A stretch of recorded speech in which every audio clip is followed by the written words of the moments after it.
listening to the Today's Mama podcast with your host, Rachel Hersher.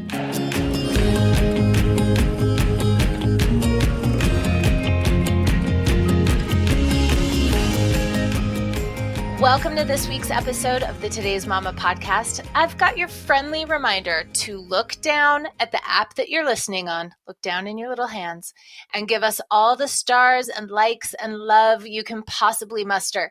Be sure to subscribe on whatever app you're listening on. And remember, you can also subscribe via email at todaysmama.com/podcast. You can also access each episode's show notes at todaysmama.com/podcast. Each episode is numbered and titled with the guest's name. So super easy. Check it out and enjoy this week's show.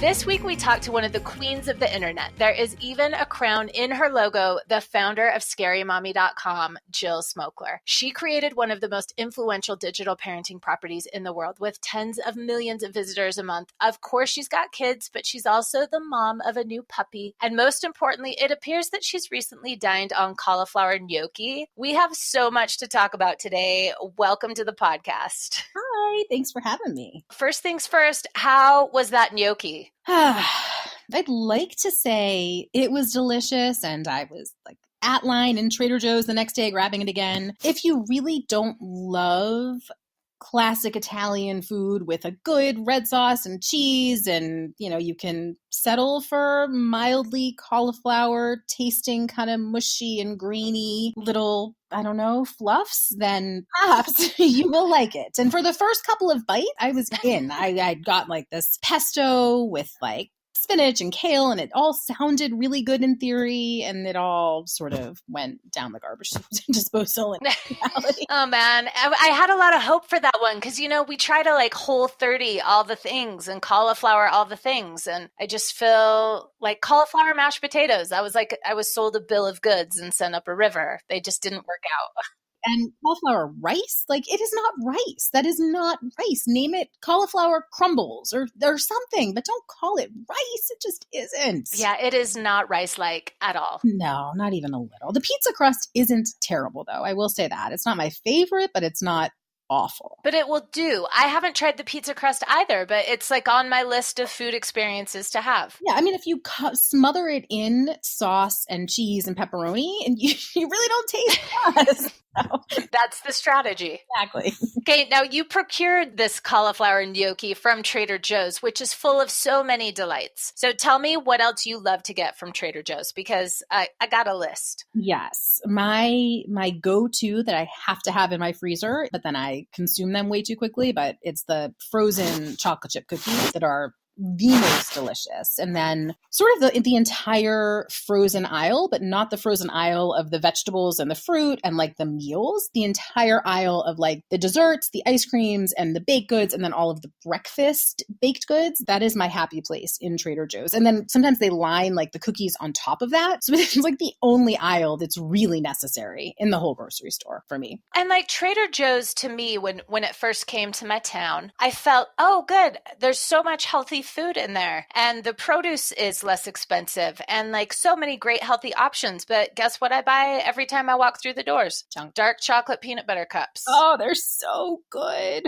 Those are so good. They have these ginger crispy cookies that are super good and make me feel like they're healthy because, it has ginger and it's not chocolate chips. So I can totally eat the full bag, which is, the problem with deliciousness at Trader Joe's. Yeah, no big deal. It's like the peanut butter cups. I buy like the quart-sized plastic container and think I'm going to space those out, and they last like less than 2 days, and they're all mine. And it's so cute when you check out and they have like the little bags. It's like a toddler. Is that like for a baby to snack on as you peruse the aisles? Like, does an adult actually buy those teeny tiny little bags of things? I can't imagine. No self-respecting adult would buy that teeny tiny bag. I totally judge you if you're buying that at checkout. Completely.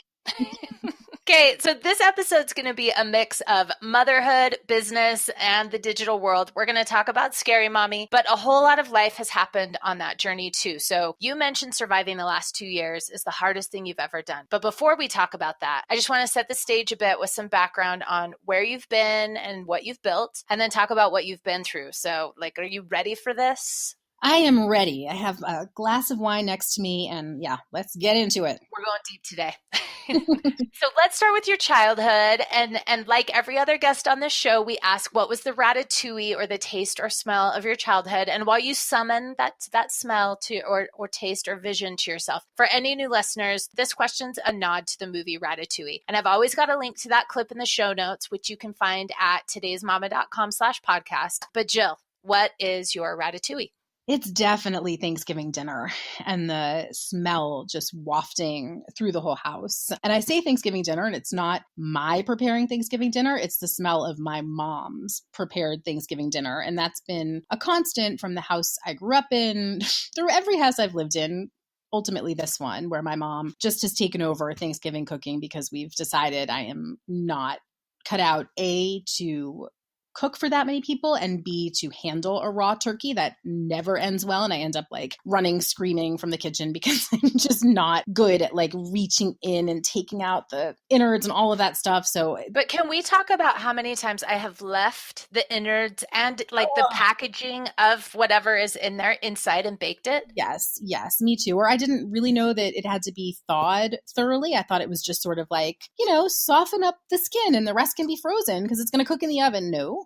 Does not work that way. So yeah, I'm not a huge fan of handling, poultry. So I love the smell of Thanksgiving as long as I do not have to be the one cooking it. Yes. And I have to say that is like the homiest smell in the world. So I think your ratatouille is perfect. Now, do you guys have any crazy side dishes? We are pretty traditional when it comes to Thanksgiving. We've had, as people have sort of cycled in, we've had like a few random side dishes that always seem not to fit on our Thanksgiving table. We're really Thanksgiving, stuffing, potatoes, cranberry sauce, some green thrown in there, but it's pretty old school. See, in Utah, we are like the number one consumers of Jell-O in the country. So there's always like a crazy Jell-O side dish. So sometimes I actually really like this one. It's like cottage cheese, Cool Whip, green Jell-O, and pineapple tidbits. Sounds crazy, but it's actually a delight. I'm going to take your word on that one. I can't take my word on that one. The other one, which I will post this recipe up in the show notes, is raspberry pretzel Jell-O salad. The name is also deceiving because it is not a salad. So the bottom layer is like tons of melted butter and crushed up pretzels and like some salt and sugar. And then your middle layer is like cream cheese and Cool Whip and more sugar. And then you have a Jell-O layer on top that has like raspberries, fresh or frozen, in it. And then that is all refrigerated. And it is a sweet and salty delight in and of itself. If you make your way to Utah for Thanksgiving, you're sure to find like a funky Jell-O. That second one sounds delicious. I just wish they wouldn't have called it salad because that just, how does that resemble salad in the least? And I'm turned off just from hearing it.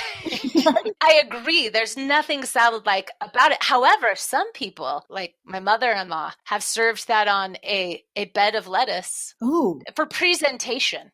You know what I'm saying? Interesting. Yeah, that's okay. So I don't know. Maybe we could find a salad there, but I don't think that's going to make its way into our Thanksgiving dinner. But I respect it for your Utah Thanksgiving. All right.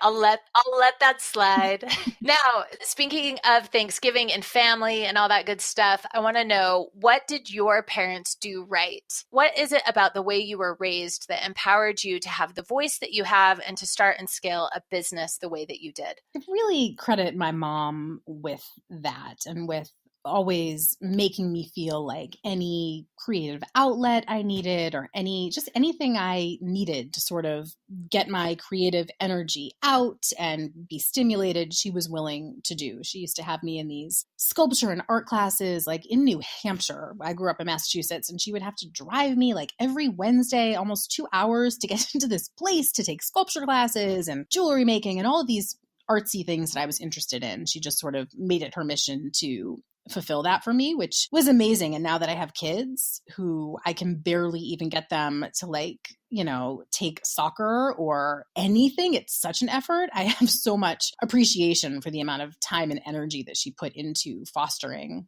that creativity in me when I was little. Yeah. Yeah. Now let's take that creativity and fast forward to 2008. So I think that's the beginning of Scary Mommy. How did that all start? It started pretty accidentally, just that was, early on in the days of mommy blogging. And I had a neighbor who had started a blog, and it was just a way for her to put pictures out and little, captions of her kids. And I thought it looked like a fun way to keep people posted. This was back in the days pre-Facebook and Instagram, when if you wanted to share pictures of your kids to friends, you had to like invite them to your Shutterfly album. And it was so cumbersome and such a pain. And I didn't want to be that person who was constantly harassing people to like click on a link and come see my kids. So I figured if I had a place where I could just put the stuff out, they could choose whether they wanted to see it or not. But it was sort of Instagram-ish in the early days when I was just telling little stories with a picture of the kids. And that's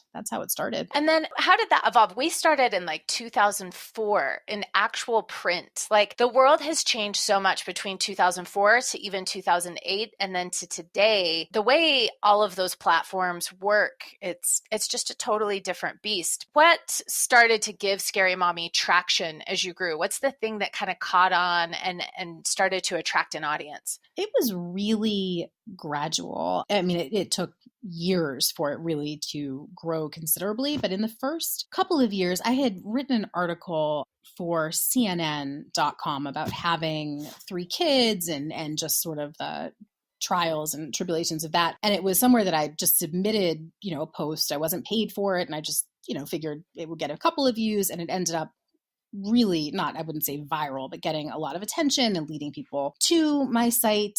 And that was really the first bump in traffic that I saw, and made me realize like I should really start putting myself out there. And then I made it a mission to just write for as many places as I could and get my voice out. But it was taking the time to comment on other people's, blog posts. That's how you did it then. You clicked on someone who commented on yours, you'd go on their blog roll, you'd find more people, and you would just comment like it was a job. Yes. And the word blog roll. Yes, right? That's a blast from the past. Totally. Or like Linky Party. Oh, do you remember Linky parties? Yes. Oh, how sad. I missed that. So would you say, and I'm kind of projecting some of our own experiences onto you too, but really like 2012, 2013, Facebook started to open up that algorithm a whole lot for pages and publishers. It was certainly something that I jumped on, and I realized like, wow, I need to focus all of my energy on Facebook. And it was amazing how quickly things spread in those early days. Now it's so saturated that it seems much harder to get in there. But back in those days, you could sort of come up with like a formula of a post and know what would do well and what would get people excited and talking. It was very different than now, where there's just so much content and so much strategic, content being put out there. It was very innocent back in the early days. Yeah, well, and the algorithm, not only are things more saturated, but the algorithm at this point feels pretty impossible to cut through in terms of actually getting the stuff seen in the way that it was, back when they were like, hey, everybody, let us beguile you with our traffic inducing algorithms. Well, yeah. And back in those days, you'd really like, if you had something you were proud of, you'd call in your blog friends and they'd share it. You could sort of rally people around something. And now it's so frustrating because the pieces that you really want to get the traction and have people read and have it resonate with them, they just sort of fall flat. And then it's the stupid memes and like the little quick views that just get shared like crazy. And like, oh my God, I spent so much time crafting this piece. Why isn't anybody reading it? And then like a stupid, cat jumping off the furniture is racking in millions of views. So yeah, it's very frustrating. Kind of in those beginning state, that's even kind of mid stages of Facebook, I felt like it was this really cool thing to behold told that Facebook had given rise to so many voices. It's back when we'd say that it was the democratizer. Is that how I say that word? Democratizer? The great like democratizer of social media or of media and voice and giving everybody a platform. And I saw that give so many people rise to new businesses and all of those things. And at this point now in the Facebook game, I would describe it as a communist country. Like only, the things that you want to be seen will be seen if Facebook wants them to be seen, like the memes that kind of just keep people stuck in the platform. Yeah. Well, now they want you to pay to have things seen. It's sort of, and then that I think reduces your reach ultimately. So it's much more of a game. I miss it not being such a game and not being so complicated. Yeah, there was a heyday there for a minute. There was, and it was fun while it lasted, but it is definitely over. Definitely over. And I feel like a lot of atrophy over there, even from users anyway. It's just a different place and engagement is totally different. Absolutely. I find myself on Facebook very little these days, and I really don't miss it, which is sad given how much time I used to spend on it, but it's changed. Yeah, it has. I mean, I've deleted it off my phone and I only log in from desktop for business purposes. I know that's been a part about leaving Scary Mommy is not having to ever go on Facebook unless I actually want to. That sounds liberating. It is. And I always say, if I got rid of my business, I would never step foot on the Facebook pages again. Yeah, and you could do it, and it's really nice. It is. You're listening to the Today's Mama podcast with your host, Rachel Hersher. We'll be back right after this.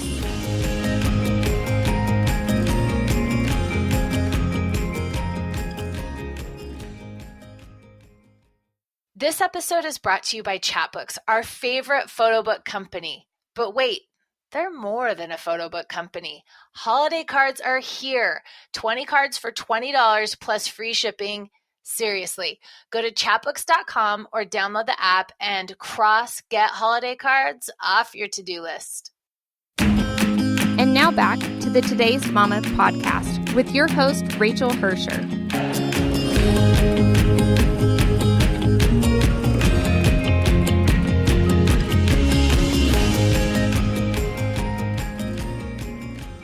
So describe the tone of Scary Mommy. Like, what's the content that people find there? What's the voice that you kind of gave rise to over there? The voice is really just honesty. That's really how I started the site originally, which, like I said, it was a blog. So it didn't have a calculated, site. I mean, a calculated vision that I was trying to fulfill. It was just, I was talking as me telling my stories. So that's how the tone came about. It was just sort of snarky and sarcastic, but because that's a side of me, but then also, schmaltzy and drooling over my kids because I love them so much. And then, bitter when I want to be, but it's sort of, I feel like the site is well-rounded and has all these pieces because it was based on a person who has all of these different elements. But it's changed over the last 10 years. But I think for the most part, it's managed to keep some of its authenticity and its honesty and its heart, which are the things that were most important to me. Now, you sold Scary Mommy when? Sold Scary Mommy in 2015. So talk to me about that process, because I think a lot of entrepreneurs have a really glassy-eyed dreams about selling their business. I certainly have at points. We've almost sold Today's Mama 3 or 4 times, sometimes out of hopes for something bigger and sometimes in the hopes of just getting rid of it. Because you're just like, I just want to be done, right? I mean, I'm in this 14 years deep, but what were you hoping for with the sale of Scary Mommy? I was sort of at my wit's end. I was doing everything myself, and this was at a point when it was almost 1 million Facebook fans. It had definitely grown into something substantial, but I was still doing it all myself and doing things that I had no right doing. I shouldn't be tinkering in the back and changing HTML coding. I don't know what that means. So I would bring the site down for like days at a time just because I thought like some coding looked wrong and I figured I'd fix it. So it really got to the point when it started making money and I hired a couple of people where I realized I can't do this anymore. I can't manage a business. I didn't go to business. I don't know enough about this to be overseeing all of these different elements. And at that point, I felt like there were 2 directions I could go. Well, 3. One being selling it, One being really trying to shop it around and get investors and try to, still maintain the control, but have other people investing in it. And the third was just to have it fizzle out and die because I could not spend all of my time focusing on it anymore. So ultimately, I sold it to the parent company, Some Spider, and I will shatter all of your glassy visions of how it is to sell a business. It was not easy. It was what needed to be done at the time because I had to get out of that position I was in, which was so overwhelming for me. But I think I definitely underestimated the loss of stepping away from something that was mine for, 10 years ultimately when I left and 7 after the sale of it. Yeah. So what are some of the tricky things you run into when you sell a business? I think that the trickiest for me was really separating myself as a person from the business entity of Scary Mommy because there were such blurred lines because I was really known as this persona, but it really wasn't me after a while. So severing that was pretty difficult. I didn't know leading up to the sale sort of how organized I should have been before it. I am not organized. Scary Mommy and the way it evolved was not something that was planned, something that I had help along the way. I just sort of did everything the best I could. And when I sold it, when I was getting ready to sell it, they, asked for all of these records and all of these data points. And I was just like, what? What? I put out posts. I don't know what you're talking about. So I wish I'd been a little more organized from the beginning. And I also wish I'd really considered the bigger picture when I was so desperate to unload it. I think it would have been nice had I asked some people for advice, had I really been a little more open to other options. At the point I just wanted it to be over. I could not handle anything anymore. Yeah. And I have felt that way before where I'm like, somebody just take this child and feed it. Right. Otherwise, I'm just going to let it drown because I can't do it anymore. It's exhausting having something that you're invested in all the time. And then once other people are have expectations like, yeah, I need this. I want to post. I want this. I want that. You just want to sort of run away. Figure it out. I don't know. Yeah. Now, when you visit scarymommy.com today, you pull up the site, what do you feel? Because for me, I think it'd be a weird sense of FOMO, right? A weird sense of a fear of missing out, or that's my child, but you have it, or I don't know. How do you feel when you see it? I don't see it. I unfollowed all of the social accounts and I don't go to the site because it's really hard. It's hard to see it. I can sort of block it out if it's not coming up in my feeds and I'm not being bombarded by it. And it's much easier for me than seeing it because it's hard. There was half of me that really wanted to leave and have the entire thing go up in flames, even though there are, 100 and something employees and so many people's livelihoods depend on it, which is wonderful. And I'm so proud of that. There was definitely a part of me that really didn't want it to survive without me, which it has, which is tough to see. Now, there's so many bloggers out there and a lot of them who I think still think, I'm going to sell this thing. I'm going to grow this and sell this. What advice would you have for them? Kind of looking back? I would say good luck, Godspeed.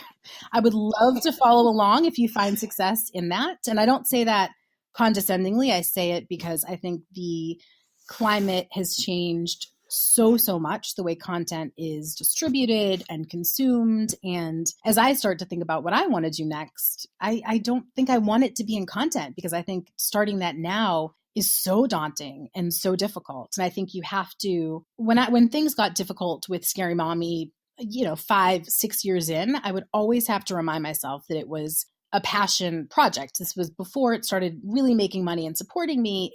I would remind myself if I wasn't having fun, there was no point to it. I wasn't, this wasn't worth staying up until, 2:00 in the morning and angsting about all of this. It wasn't making money and it wasn't making me happy. So I needed to find a way for it to achieve, at least one of those goals. People, whatever they're taking on, whether it's, starting a blog or in social media or any sort of content, you really have to love it first, because I think it's very obvious if you're not passionate about it, people will not, they just won't react. Well, and I think the changes that Facebook has put out, I really do credit Facebook, like I said earlier, with that rise of so many of these publishers who were able to make this into a business. I think that when they locked down Facebook with the algorithm, they disproportionately hurt women and publishers who had gone and kind of flocked and built their businesses and communities over there, because women are community builders, right? So now,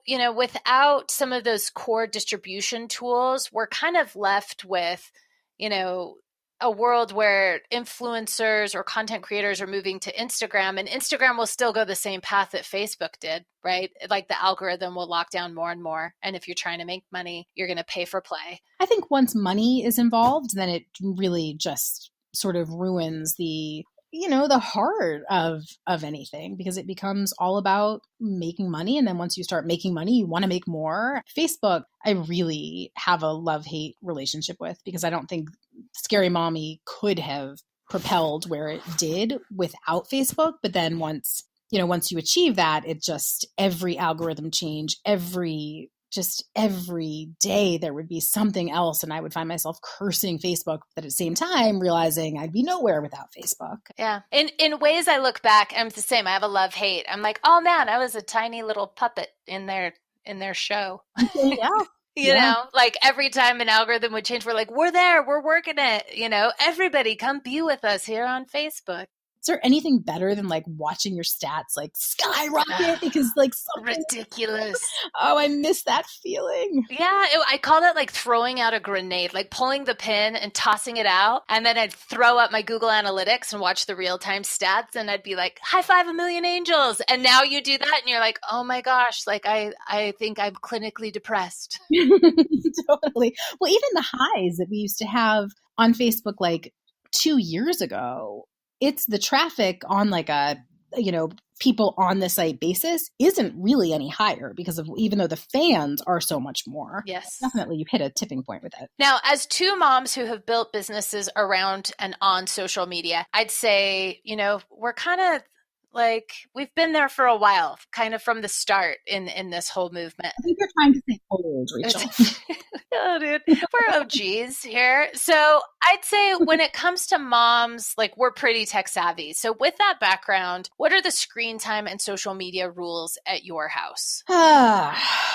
Well, the rules are that I want us to all have dinner together and then nobody is on their electronics after. That is the vision I had set forth in my head, and it was a lovely one. Unfortunately, it's not like that. And now that the kids are older and they legitimately have, work they need to do on the computers every night, it's really hard to monitor, what is work and what is not work. And my kids stay up so late. Sometimes at 9:00, like I'm falling asleep, and it's very easy to say, like, you have to be off your electronics at 9:30 on the dot, even though I just said dinner time, like it's not dinner time. And then I fall asleep and I don't really know what time they're up until. So I really suck at enforcing screen limits.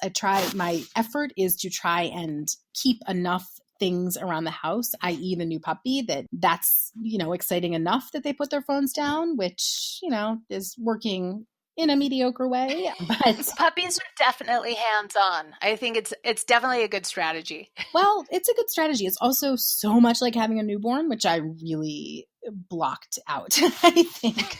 So my little one, who's 10, he's so into the dog and really doesn't even care about getting on electronics, which is wonderful. But my older two, as long as they can share pictures of him on Instagram, that's sort of the extent of their interaction. Well, I'd say as somebody who's spent more time than I'd like in this world of social media, I find myself very anti-social media with my kids, for sure. Like I feel like I'm like an old curmudgeon on this episode. I'm like, oh, hey, bloggers, you want to grow and sell your blog? Good luck. And then I'm like, oh, hey, you crazy kids, get off the old social media. Kind of just saying, get off my lawn. But I've really put some pretty strict limits on my kids and what accounts they're even allowed to have, because I think I'm just like, oh man, these platforms take so much of your time and your attention that I'm trying to push them off as long as possible. And I wish I'd been better about that, because I feel like I'm in too deep with them and there's no going back and revoking, all of their social media accounts, and all of their friends have them. So it's very hard to be the one who says, no, you can't be on this network that all of your friends are on, and you have to be the one who's not. But I wish I could go back in time and be that. Oh, girl, invite me to your house for a week. I'll be like the British nanny that comes over and gets crazy with everyone. Please, I will give you as much puppy playtime. Please get my children off of their electronics. I got you. You just give me a bed to sleep in and some of those Trader Joe's croissants in the morning, and I'm good. Just no Jell-O salad, please. Actually, I'll have to make it for you when I'm there. Let's talk about the last 2 years then, that we are really glad that you've survived. How are things going, and what has come up in these last few years? Last couple of years. Things are better now than they were, I'd say, a year ago or 6 months ago. So that's positive progress. But I really, in the span of 2 years, announced our separation, then moved out of our house, bought a new house, left Scary Mommy, had a lot of health issues. So it was just sort of everything culminating at once, which was a lot. And then I sort of hit a breaking point over the summer and realized I just needed to have a better approach and really sort of scale back on the things I was doing and focus on me instead. But the last 2 years, my poor mom, because I feel like I made her parent harder in the last couple of years than I ever did as a child. And I definitely was not easy as a child. The last couple of years, I've put my poor mother through hell, just holding my hand through all of this. Yeah, you're making her earn it. Oh, yes. She's earning that puppy time. Absolutely. Yeah. Earning the right to cook Thanksgiving dinner at my house, damn it. Yes, that is a lot. That's what I wrote down on my notebook next to me in all caps with 3 underlines was a lot. It's a lot to do in 2 years. That sums it up well. Yeah. If you could look back, so obviously you separated, you got divorced, you've moved, huge things. If you were to look back, what would you tell yourself on that day in the very beginning? I think I would tell myself that it will get better, but that it's going to be really bumpy getting there. I think I just wasn't prepared for all of the bumps and all of the fallout. I thought that I lived through the worst of it. And once we made the announcement that was sort of be the worst of it and everything else would be easy from there. And of course, life has a way of disagreeing with the way you've things planned. And everything sort of got harder. And it seemed like everything just kind of added up and snowballed. And one hard thing led to another hard thing. And then I just felt like it's too much. So I think I tell myself to take more deep breaths and, do more self-care and just try to be more compassionate to myself, because I really wasn't at the beginning at all. Now, is it through this last 2 years that you discovered that you were bipolar, or is that something that you've always known? No, that's been in the last, that was actually the summer that I was diagnosed with that, which came after a lovely week-long period of mania, which I didn't know I was in at the time. I thought I just felt more me than ever. I hadn't slept for 5 days. And then after 5 days, I reached a point where I couldn't sit still. I couldn't stop moving. I would lay in bed and just shake my body. I just could not rest. And then I started making some really poor decisions, which I didn't think were poor at the time. I thought I was just so inspired. I called all of my old Scary Mommy coworkers and wanted to start a new business and wanted them to come with me. I decided I was going to turn my house into a commune and I was going to move into a tiny house on my property. I was going to get an RV. I had all of these ideas, which when I was in them seemed so smart and wonderful. And I was so excited about them. And it only was, weeks after when I started to deal with the ramifications of what I was in and realize that high was not a place that I should be. But in the last couple of months, as I'm playing around with, not me playing around, but my psychiatrist, trying to find the right balance of medication, I missed that because the alternative is depression. And with every burst of highs that you get, there's a low that follows it. I slept for 4 days straight after the summer when I hit that peak. And I was so low after that. So when I think about it in that way, it's not worth it. But now when I feel sort of kind of all over dull, I miss that. I wish I could have that excitement, even though it's not healthy. It certainly feels better than the alternative. Yeah. And you know what? I sometimes think that about myself 10 or 15 years ago, like, oh man, I wish I could live in my brain, the energy of my brain, like when I was 25 or 30. And I know it's not a great comparison, but I find myself just saying, oh, like I really need my brain to work like that. And I'd really love to go back to that space. And it must be that times 100 for you. It's that. But also, it's so much of it is normal, and I think that having kids the ages that mine are and yours, it gets less fun the older they get. It's sort of there are fewer easy little bursts of like cuteness and fun, and it just all becomes harder. So I miss kind of the innocence of having little kids and everything just being keeping them alive and fed, and that was kind of in happy, and that was sort of it. And now it's so much more complicated in every way. Yeah, little kids, little problems. Big kids, big problems. It's hard not to preach that to people with little kids, but I totally have become one of those enjoy it now. I know, just curmudgeon-y old ladies. I'm really having a hot flash, but you enjoy this now, kiddos. You're listening to the Today's Mama podcast with your host, Rachel Hersher. We'll be back right after this.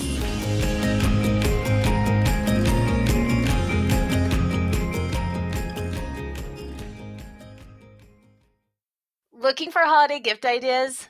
I got you. I've talked about buying gift certificates on Christmas Eve. Yep, like after midnight. Chatbooks had me covered. I just hit print, and the next day I showed up like a champion. This year, I'm working in advance. Photo books for all my favorite peeps. They are the gifts that keep on giving. It's like giving happy. Each of my kids will get a photo book this year. Grandparents will get photo books. You'll get a photo book. Photo books for everyone. They're beautiful, they're personal, and the possibilities are endless. Chapbooks are printed with archival paper, premium quality inks, and durable perfect binding. Starting at just $10 for a 30-page book, making a photo book with chapbooks is as easy on your wallet as it is to make. Happy gifting. And now back to the Today's Mama podcast with your host, Rachel Hersher.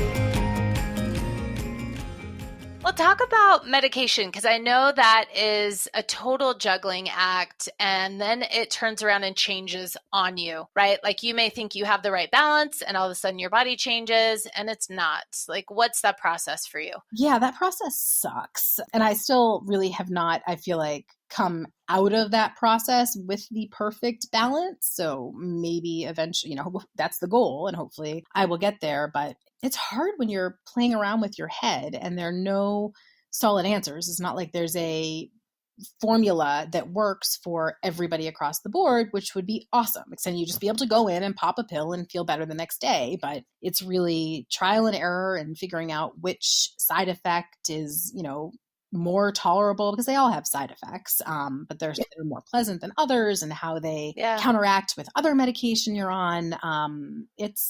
I can understand the instinct to just want to stop taking it because you don't feel like yourself, you don't feel better, and it's just taking a whole bunch of pills that you feel like isn't necessarily making you feel any better than you were. And it's sometimes just giving you a new set of problems. Like exactly, which is so frustrating when you're like, I have enough, let's not add to it. Yeah, like I remember, so my younger sister had a lot of mental illness as we were growing up. She had a heart transplant when she was little, and then I think all of those meds that you're on for a transplant also messed with, the rest of her body and rhythms. And, she went through a billion different diagnoses, however we would say that word. The one thing I clearly remember is the roller coaster of this new medication that made her gums, of all things, swell up. She had to go get her gums trimmed by a dentist. There's this whole procedure. Wow. So things that you're like, oh my gosh, like I needed this on top of everything else, right? Some of the side effects really are unpleasant. Oh, totally. And it's, yeah, I mean, like I said, it's just a matter of which, can I deal with the rash, in a couple places of my body if it means that I don't have like an incredible migraine every day at 5 o'clock? Yes. I deal with gaining a couple of pounds if it means that I'm not having like major heart palpitations, for a couple hours a day. Yeah, but I'm not thrilled about it, so it's. And I want to be super clear that I'm not saying that meds are bad or advocating that anybody, ditch their meds, right? But I think there's a certain amount of empathy we have or understanding that we have for each other when you're trying to get that whole thing to balance out on what that game really looks like and how complicated and tricky it can be. Absolutely. Because I really thought once I had the diagnosis that was the tough part. And then once I had something like in writing that this is the answer, okay, we treat it and it'll get better. But it's definitely a long road. And I think, I've seen so many friends and family members who have benefited so much from medication. And I certainly think I have to some degree, but I think it's not over yet. I have not reached the end of that journey. And then once you do, I feel like, your hormones change and things change anyway. So I think it's a lifelong, just part of life, just trying to keep your head as sane as you can keep it, with the tools that you can find. Well, and I think a lot of times we look at each other when it comes to mental illness and say, oh man, like if you could just make a different choice, or if you would really just commit and choose to see that differently or to behave differently. The thing that always kind of played in my head, especially with regard to my sister, is I would think, it's really easy to make normal and good choices when your brain is working normally. But when your brain's not working normally, it's really hard to make some of those basic good life choices. It's really hard to kind of just run the program the way that you used to be able to, or whatever that is. No, I was just going to say, and it's hard because other people don't see that. If you have a physical ailment that people can see, I think there's some built-in compassion, but when it's something that's in your head that nobody has any idea of the roller coaster you're on, and if you're not telling people, then there's no way for anyone to know and offer you any support or,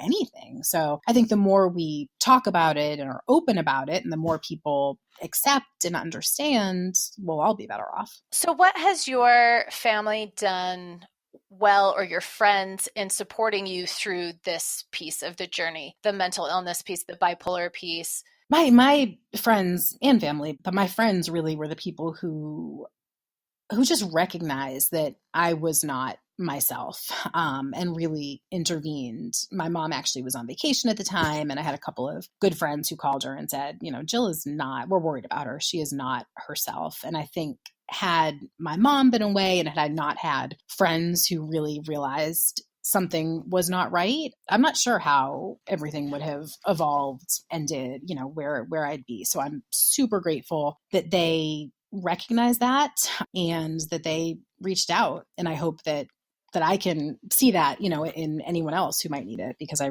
think they have I owe them a huge amount of thanks and credit for that. Is there anything that you do on like a daily basis, or anything you've learned in therapy that is like just a skill, a hack, a coping mechanism that is really helping you along these last few months?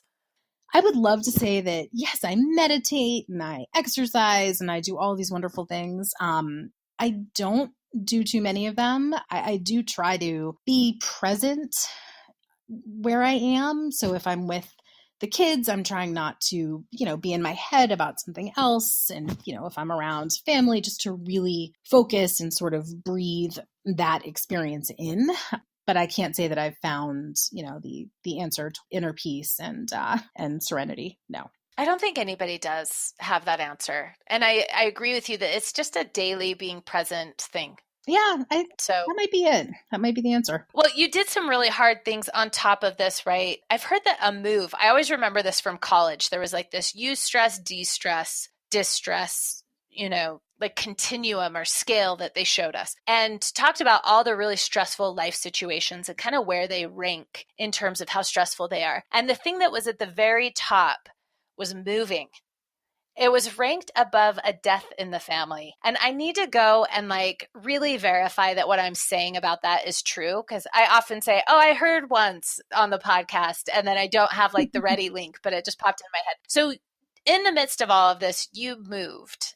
What was that like? Oh gosh, it was pretty hellacious.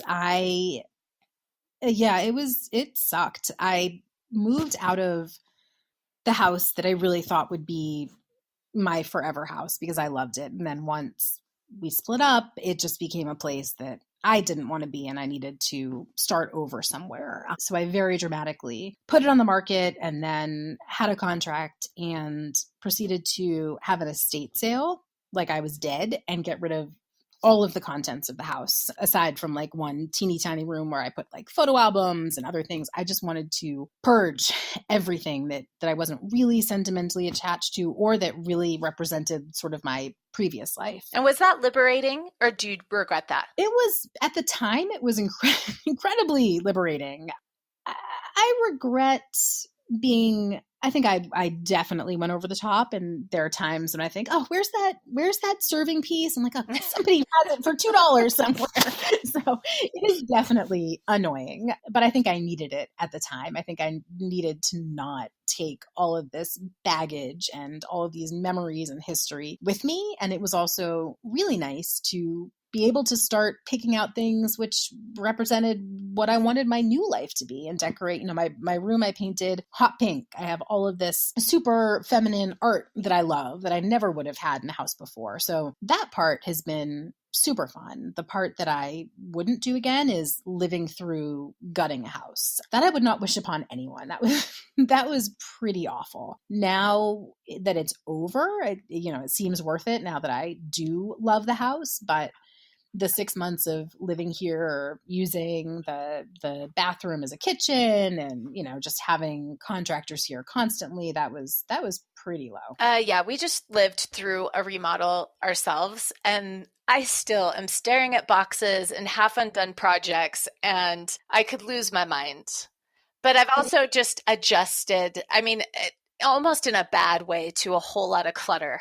Absolutely. And just to like a whole bunch of footprints, a whole bunch of people coming and the dust over everything. Like, it's like, how does something in the kitchen get dust in the bedroom? But it does. It's so bad. You want to know what I ordered online? Are those they're like compacted, they're like compressed air that you can spray at things to dust them. Ah. I'm sure they're not like good for the environment. Yeah, but that would be, I still have like dust stuck in my window frames. I need to get Yes. I'm going to send you a link for all those little nooks and crannies. You can just like spray it. And I think you could also freeze like a finger off if you spray it. Oh, yes, I'm remembering that. You have to like wear gloves because it turns so cold. It gets so cold, but it's highly effective. And especially in like, if you've got picture frames, you know how like just in the very crack and crease, Yes. Yeah. You got to take care of business. Ooh, all right. I'm going to freeze my hands off soon. Thanks. Okay, I saw something horrifying about your house, though, is like the biggest spider. I don't want to talk about it. I'm just going to say, don't follow Jill on Instagram if you don't want to see the most horrible spider that will haunt your dreams. That was so awful. And my poor daughter screamed so loudly. She comes running in, and I already jumped on the chair, and she sees it, and she starts screaming like, "Mommy, do something!" And I'm screaming, "I don't want to be the adult. Like, can you get someone else? I don't want to do this. This should not be me." I know. I'm not the person for that. Exactly. And then I looked around, and there are no other people for that. So I had to be that person, and it was, oh my God, I can still hear the crunching as I had to stomp on it, and it wouldn't die. And then I sprayed it with Windex because I just couldn't get high. And then the worst part was I finally, screaming the entire time, I can't believe the neighbors didn't come running over, finally got it in the trash outside of my house. And then yesterday I saw another one. No. Yeah, it's time to spray. It's time to spray. Yeah, no, I had a terminator here. I cannot.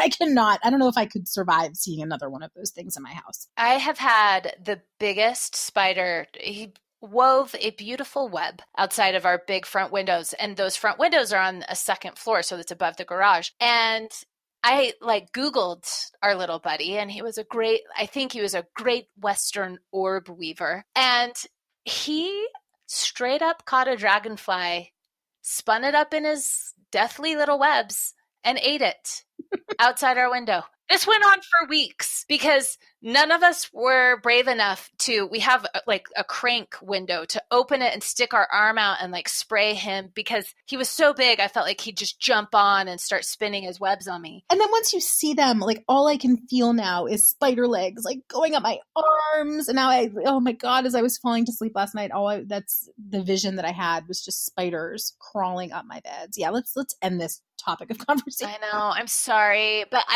all his little eyes were staring at me through the windows. And every time I'd walk by, I'd call him a swear word. And it was just a mess.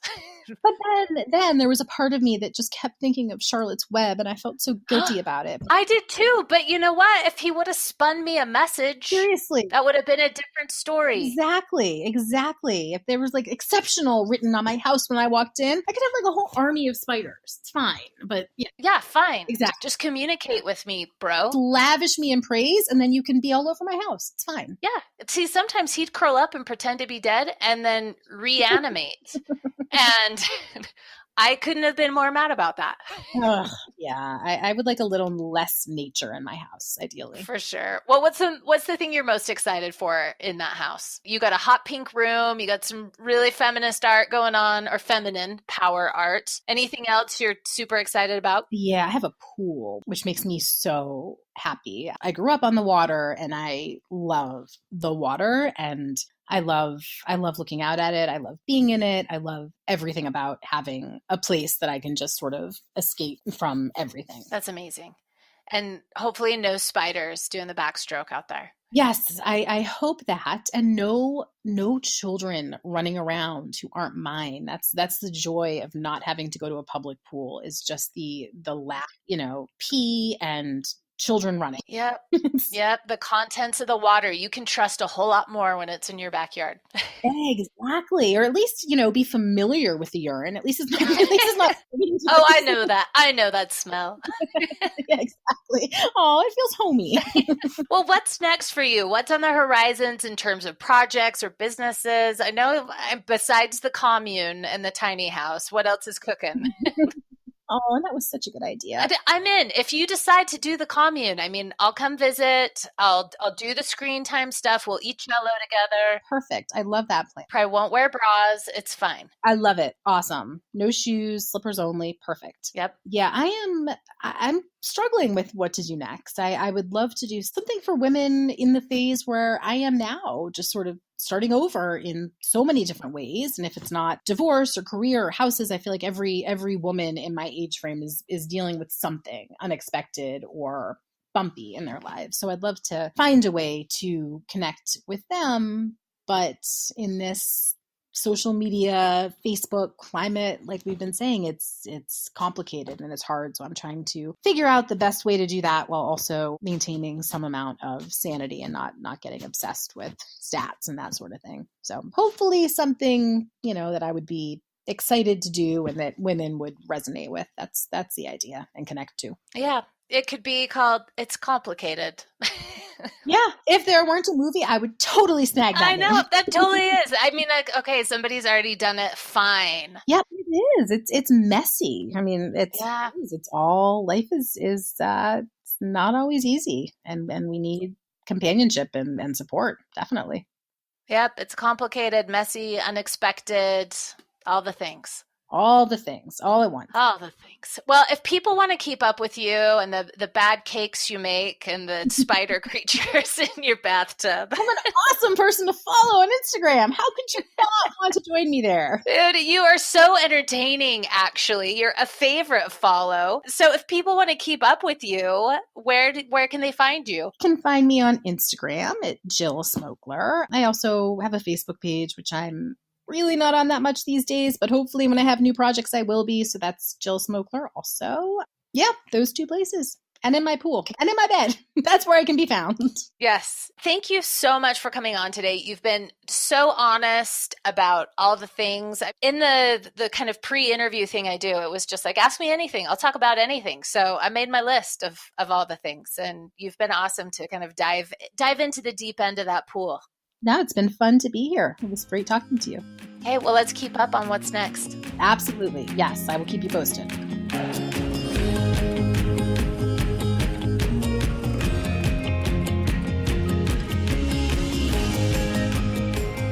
As always, you can get the show notes and features at today'smama.com/podcast. Remember to like, rate, subscribe, all the things, and we'll catch you next week. You've been listening to the Today's Mama podcast with Rachel Hersher. To find out more, go to today'smama.com. That's today's, MAMA.com. Today's Mama, connecting moms and families with the best of today.